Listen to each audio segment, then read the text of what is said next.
Bak böyle. Çaytı içəndə qurtarmır ki. Maşallah. Qəşənglərlə çörükdə yığıldı, ziyarətlər də olundu. Əladır.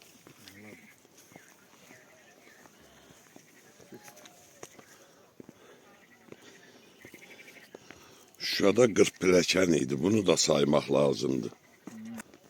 Qəşəkdə gəzirik. Allah hamıya nəsib eləsin. Burada da Allah bütün şəhidlərimizə qəni-qəni rəhmət eləsin. Burada da şəhidlərimizin şəkilləri vurulur. Müşfiq qardaşımızın da şəkili buradadır. Anası da gəlmişdi. Qardaşı da gəlmişdi. Allah hamısına qəni-qəni rəhmət eləsin. Hamısına. Gəldik. Gətirdilər bizi bura. Onların qanı bahasına, canı bahasına gəldik. Vallahi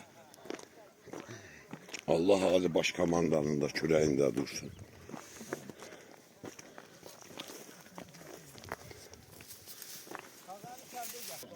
Allah hamısına qəni-qəni rəhmət eləsin. Belə, birlikdə gəlib, hamı yana yerimizdədir. Azərbaycanda olanlar. Maşallah. Allah xudavənd şərm, Allah özü kömək olsun. Həm xeyirxah işlə məşğul olmaq, həm də bax belə, hər ildə bir dəfə hamımız yığışırıq.